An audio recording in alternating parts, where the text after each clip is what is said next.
A sloth, a donkey, and a curious human. Send a prompt and see what they're doing.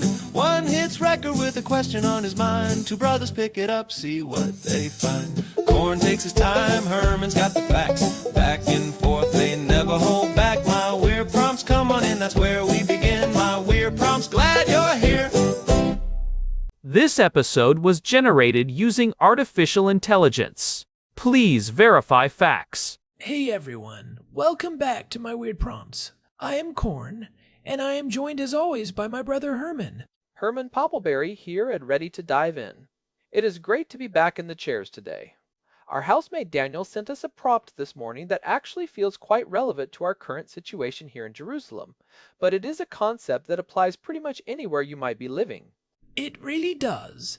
Daniel was asking about this idea of radical staycationing. And I want to be clear, we are not just talking about taking a week off work to catch up on laundry and watch movies in your pajamas. This is about a deliberate cognitive and spatial practice where you reclaim your local environment. It is about moving beyond that common paradigm where we think of travel strictly as an escape. There is this pervasive travel as consumption trap that I think a lot of us fall into. We feel this weird guilt if we are not booking a flight or heading to some exotic destination during our time off. It is like if you did not cross a border or spend $2,000 on a hotel, you did not actually have a vacation. But what Daniel is pointing toward is that staycationing can be a deliberate act of spatial hacking. It is not a failure of ambition. It is actually a very high-level exercise in curiosity. I love that framing, spatial hacking, because the truth is, most of us suffer from what psychologists call inattentional blindness when it comes to our own neighborhoods. We stop seeing the things we see every day. The architecture, the history, the weird little geographic quirks, they all just become background noise. We are going to explore how to flip that switch today. How do you make the familiar feel strange again? Why do we value distance over depth when it comes to leisure? That is the core question. Why is a street in Paris inherently more interesting than a street 3 blocks over from your house that you've never actually walked down? We have been doing this show for over 1,000 episodes now, and if there is one thing we have learned, it is that the most interesting things are often hiding in plain sight. Right, and I think we should start by breaking down the psychology of why we feel that need to leave. There is this sense of the tourist gaze versus the resident gaze. This is a concept from the sociologist John Urey. When you are a tourist, your brain is on high alert. You are scanning for novelty. You are looking at the details of the window frames and the way the light hits the stone. You are essentially a professional observer. But when you are a resident, you are just looking for the shortest path to the grocery store. Your brain is optimizing for efficiency, which means it is filtering out 99% of the sensory input. It is a massive cognitive shift. And honestly, Corn, I think the reason people find traditional travel so refreshing is not necessarily the destination itself, but the fact that the destination forces them to pay attention. You literally cannot be on autopilot in a city where you do not know the bus routes or the language. Radical staycationing is about bringing that high-intensity attention to the place you already live. It is about defamiliarization, or what the Russian formalists called ostranenie. It is the artistic technique of presenting to audiences common things in an unfamiliar or strange way so they could gain new perspectives and see the world differently. I want to dig into that mechanism. How do we actually force our brains to stop being on autopilot? Because you cannot just tell yourself to pay attention. You need a system. You need to break the heuristic loops that your brain has built over years of living in the same spot.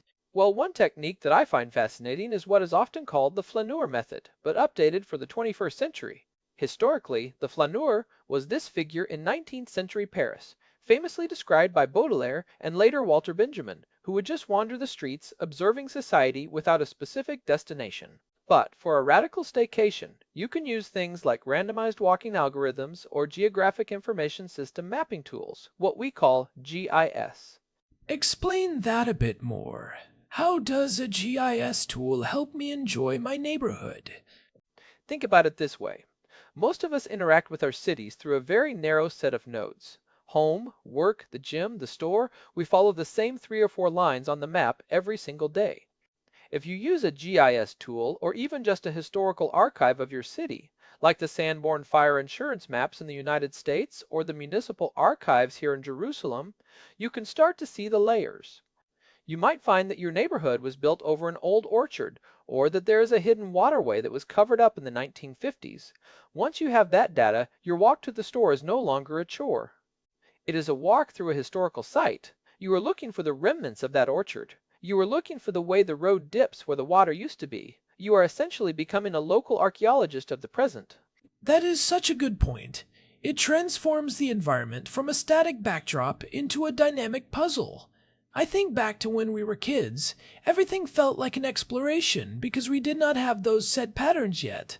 Somewhere along the way, we optimized the curiosity out of our daily lives.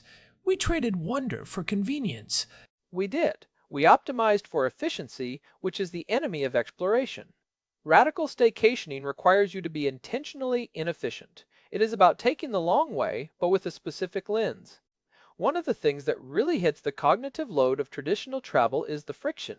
The airports, the packing, the jet lag, the foreign currency, the constant decision fatigue of where to eat and how to get around. People think they need that friction to feel like they're on vacation, but that friction is actually incredibly draining. It is why people often say they need a vacation from their vacation. Right. You spend the first 3 days of your trip just recovering from the process of getting there. You are dealing with the cortisol spikes of missing a connection or navigating a crowded terminal. And then you spend the last 2 days stressing about the process of getting back. By the time you actually settle in, it is almost over. With a radical staycation, you remove all that travel friction. But the challenge is that you have to replace it with a different kind of effort, an intellectual effort. You are trading physical travel for mental travel. And that is where people struggle. They think staycation means doing nothing. But doing nothing just leads to you checking your work email or scrolling through social media because your brain is bored and it defaults to its most common habits. If you want a radical staycation to work, you have to treat it with the same rigor as a trip to Tokyo.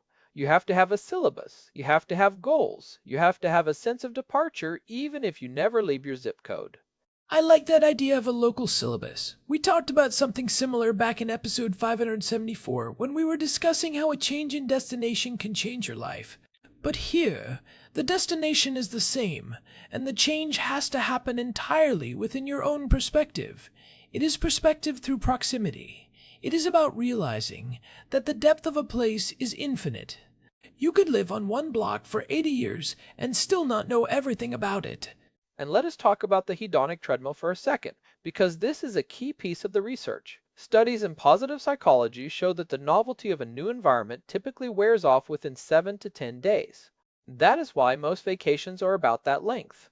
After that, you start to habituate to the new place. The palm trees just become trees. The ocean just becomes water. Radical staycationing argues that if you can learn to find novelty in the familiar, you are actually building a much more sustainable long-term well-being. You are training your brain to be satisfied and curious without needing a massive external stimulus or a 10,000-mile flight. It is almost like a form of mental fitness. If you can find something fascinating about a brick wall in your own alleyway, you are basically immune to boredom. You are developing a superpower of engagement. But I want to pivot to the social and economic side of this for a moment, because from our perspective, being pro-local and pro-community, there are some massive second-order effects to this radical staycationing model. Oh, absolutely. When you spend your vacation budget in your own city, you are not just saving money on airfare, you are investing in the resilience of your own community. There is a concept in economics called the local multiplier effect. When you spend money at a local business, that money stays in the community and circulates, supporting other local businesses. When you spend it on a global hotel chain or an international airline, that money leaks out of your community almost immediately. By staycationing, you are visiting that small museum that usually struggles for funding. You are eating at the local bistro that you usually pass by because you are in a rush. You are becoming a patron of your own backyard. And there is a political dimension to that as well. We often talk about the importance of strong, self-reliant communities. If everyone is always looking elsewhere for their meaning and their leisure, the local culture starts to wither. It becomes just a place where people sleep between work shifts. It becomes a bedroom community with no soul. But if you have a population that is deeply engaged with their local geography and history, you get a much more vibrant and protective community. People who know their history are more likely to fight for their future. It ties back to that 15-minute city framework that Carlos Moreno popularized. I know that term gets some pushback in certain circles because people worry about it being used for top-down control or restricting movement. But from a radical staycationer's perspective, the 15-minute city is just a playground. It is the idea that everything you need for a rich, fulfilling life, work, food, health, education, and culture should be within a short walk or bike ride.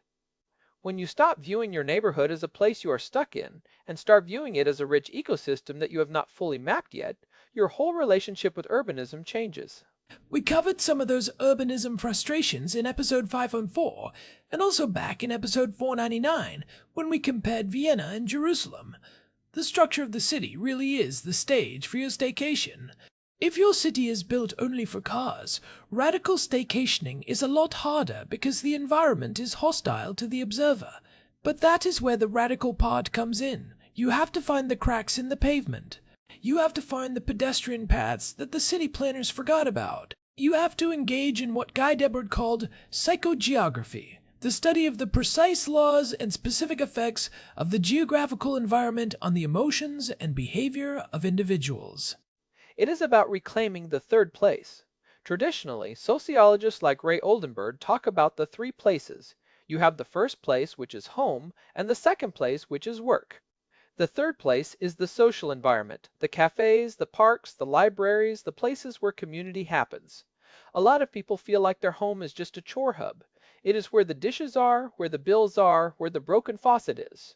Part of radical staycationing is reconfiguring your domestic space so it can actually serve as a retreat. You have to turn your first place into a temporary third place. How do you do that without it just feeling like you are ignoring your responsibilities? I think that is the biggest hurdle. If I am sitting in my living room, I can see the dust on the bookshelf. I can see the mail I need to sort. You have to set boundaries. This is the professional out-of-office rigor we mentioned. If you were in Italy, you would not be fixing the faucet. You would just ignore it until you got back. You have to give yourself permission to let the chores wait. You have to treat your house like a high-end rental. Maybe you buy the fancy coffee you usually think is too expensive. Maybe you move the furniture around to change the flow of the room. You have to break the domestic patterns. If you always eat dinner at the table, eat on the balcony. If you always watch TV in the evening, listen to a record instead. You have to hack your own habits. I think that is the hardest part for people. The physical environment of the home is so tied to our habits. Our brains are associative machines. I know for me, if I sit on my couch, my brain immediately thinks about the 3 things I need to do for work tomorrow, because that is where I usually sit when I am answering emails. It is hard to decouple the space from the stress. That is why the micro-exploration is so important. You have to get out of the house, even if you are not leaving the zip code. Have you ever actually looked at the geology of where we live, Corn? The layers of limestone, the way the ancient water systems like the Hezekiah's Tunnel were carved into the rock? Most people who visit Jerusalem spend all their time at the major religious sites, which are incredible, obviously. But there is a whole other layer of natural and engineering history right under our feet. There are caves and cisterns and ancient quarries that most residents walk over every single day without a second thought. I have noticed that. Sometimes when I am walking the sloth walk, which is my method of walking as slowly as humanly possible to observe things, I see things people miss because they are moving too fast. There are these little markers on some of the older buildings in neighborhoods like Talbia or Rehavia that indicate who built them and when, but they are often obscured by vines or just decades of grime. If you take the time to look, you realize you are living in a giant open-air museum. You start to see the dialogue between the different eras of architecture, the Ottoman, the British Mandate, the modern Israeli. And that leads me to another point about the cognitive load. Traditional travel is often very surface level. You go to a city, you see the 5 big things, you eat at a place that has good reviews on a travel app, and you leave. You have consumed the city, but you have not understood it. You have the photographs, but you do not have the context. Radical staycationing allows for a deep dive. You can spend an entire day researching the history of a single city block. You can find out who lived there in 1900, what businesses were there in the 1940s, how the architecture has changed over time. That kind of depth is almost impossible to achieve when you are constantly moving from one tourist destination to the next. It is the difference between a one-night stand and a long-term relationship with a place. One is about the initial spark of novelty. The other is about the richness of intimacy. And I think we are seeing a shift in the culture where people are starting to crave that intimacy more, especially with the rising costs of everything and the general volatility of global travel lately. People are looking for ways to find meaning closer to home. They are realizing that the grass is not necessarily greener on the other side. It is just different grass. And let us not ignore the environmental aspect. We do not have to be alarmist about it to acknowledge that flying halfway around the world for a weekend is a massive expenditure of resources. Aviation accounts for about 2.5% of global carbon dioxide emissions, but for an individual who travels frequently, it can be the single largest part of their carbon footprint. If you can get that same sense of wonder and reset by exploring a local nature preserve or a historical district 20 minutes away, that is a huge win for everyone. It is about being a good steward of your own environment and reducing the unnecessary friction we put on the planet. I think that stewardship is a big part of our worldview. Taking care of what you have, rather than always reaching for the next shiny thing. It is a very conservative value, in the truest sense of the word. Conserving the local, valuing the immediate, and finding depth in the traditional. It is about rootedness. It really is. Now, let us get into some of the actual logistics. If someone is listening to this and they are thinking, okay, I am sold on the idea, but I have no idea how to start. How do you actually execute a radical staycation? How do you make it feel like a real event? Well, I think the first step is what we can call the 7-day local audit. You have to approach your upcoming week off with a plan. You do not just wake up on Monday and say, what should I do today? Because if you do that, you will end up doing laundry. You map it out. You treat it like an itinerary. You should have themes for each day to keep your brain engaged. I love that. Let us brainstorm some themes. Monday could be the geology and topography day. You go to the highest point in your town and look at the watershed. You look at why the town was built where it was. Tuesday is the hidden history day. You visit the local cemetery or the historical society. Wednesday is the local food producer day. You find the people who are actually making things in your area, the bakers, the brewers, the urban farmers. And for that hidden history day, use the archives. Most cities have digital archives now where you can look at old photographs of your street. It is a mind-blowing experience to stand on your front porch and look at a photo of that same spot from 100 years ago. You see the trees that are no longer there, or the ones that were just tiny saplings back then. You see the way people dressed, the carriages or early cars. It collapses time in a way that makes your everyday life feel much more significant. You realize you are just one link in a very long chain of people inhabiting this space. Another key part of the audit is the local syllabus. Before your staycation starts, you should spend a few hours doing research. Find 3 books about your region. One about the natural history, the rocks, the birds, the weather patterns. One about the social history, the people who lived there before you, the conflicts, the triumphs, and maybe a piece of fiction set in your town. Read them before you start your week. It gives you the mental hooks to hang your observations on. When you walk past a certain building, you will suddenly remember the story of the person who built it or the fictional character who lived there. It is about building a mental map that is richer than the one Google Maps provides. Google Maps tells you how to get from A to B. A local syllabus tells you why A and B matter. And speaking of maps, I highly recommend people try the randomized walk. There are apps for this, like Randonautica, or you can just use a simple 6-sided dice. Every time you hit an intersection, roll the dice. 1 or 2, you go left. 3 or 4, you go right.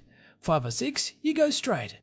It sounds silly, but it forces you into areas you would never naturally go, because they are not on your way to anything. You find these little pocket parks, or weird architectural details, or small businesses that you never knew existed because they were not on your usual path.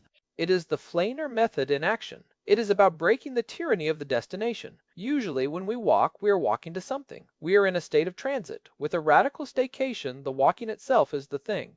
You are not in transit, you are in situ.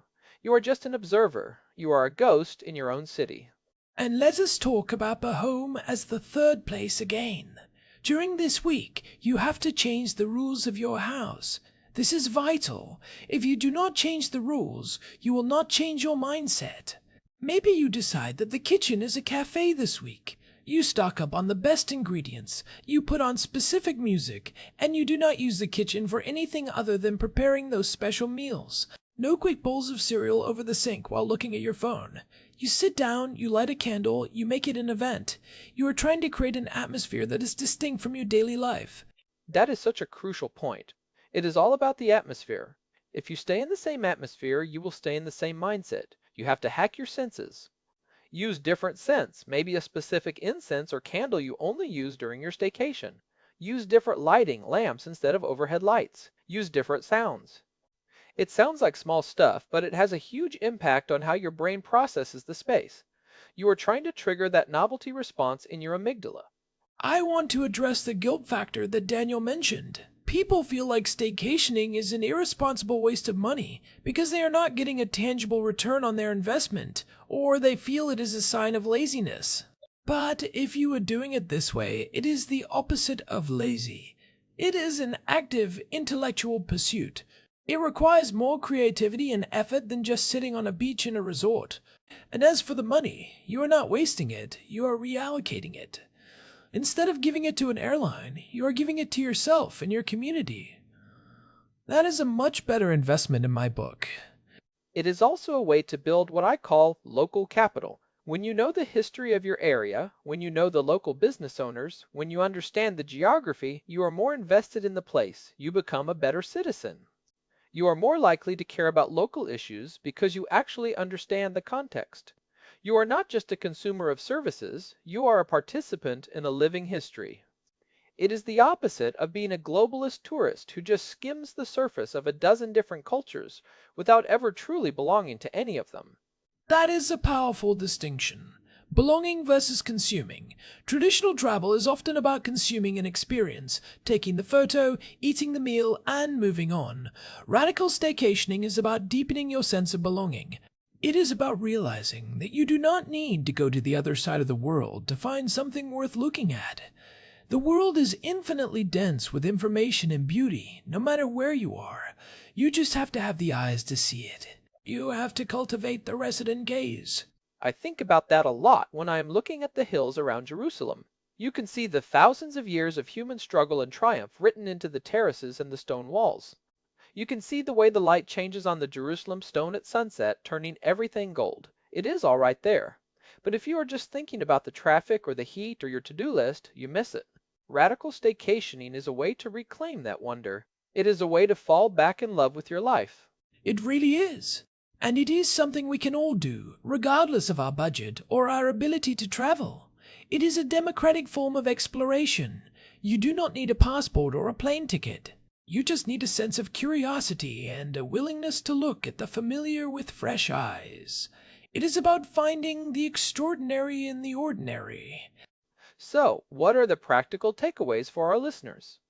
If they want to start their own radical staycation this weekend, what should they do? First, set the dates and treat them as sacred. Put them on your calendar. Tell people you are unavailable. If you can, set an out-of-office reply on your email. Treat it like you are in a different time zone. Second, create your syllabus. Find those 3 local books. Download a GIS mapping app or look up your city's historical archives. Third, do the 7-day local audit. Plan your themes for each day so you have a sense of purpose. And finally, change the rules of your house. Treat your home like a luxury destination, not a place for chores. And do not forget the randomized walk. Let the dice decide where you go. Break those mental ruts that you have been walking in for years. You might be surprised at what you find just 2 blocks over. You might find a whole new world that was there all along. It is a journey of discovery that starts at your own front door. And honestly, Herman, I think this is the future of leisure. As the world gets more complicated and more expensive, and as we become more aware of our environmental impact, the ability to find joy and wonder in our own communities is going to be a superpower. It is about being grounded. I agree. It is about being present. We talked about this a bit in episode 570, about the allure of remote travel, but this is almost the opposite. It is the allure of the immediate. Both are valid, but we have neglected the local for too long. We have been looking at the horizon so much that we have forgotten to look at our feet. We really have. Well, I hope this gives people some ideas. Daniel, thanks for sending that prompt in. It really got us thinking about our own habits here in Jerusalem. It is funny how we can live in one of the most historical cities in the world and still need a reminder to actually look at it. It is true. We all need that nudge sometimes. If you are listening and you have done a radical staycation, or if you have some tips for local exploration that we missed, we would love to hear from you. You can get in touch with us through the contact form at myweirdprompts.com. And if you are enjoying the show, we would really appreciate it if you could leave us a review on your podcast app or on Spotify. We have been doing this for a long time, and those reviews really do help new people find the show. It makes a big difference for us. It really does. You can find all of our past episodes, all 1005 of them now, on our website at myweirdprompts.com. There is an RSS feed there for subscribers, and you can search the archive for any topic you are interested in. If you like this discussion, you might want to check out episode 504 on urbanism or episode 574 on the outlook shift. There is a lot to dig into. Thanks for joining us today, everyone. It has been a pleasure as always. Definitely. Go out and explore your own backyard this weekend. You might be surprised by what is waiting for you. This has been My Weird Prompts. Until next time, I am Herman Poppleberry. And I am Corn. We will talk to you soon. Warmly signing off from Jerusalem. Take care, everyone. Stay curious. See you in the next one. Goodbye. This episode was generated using Gemini Flash 3. Text-to-speech engine was Chatterbox. Thanks for listening to our show, My Weird Prompts, where our thoughts go from slow takes to facts on cue. We shake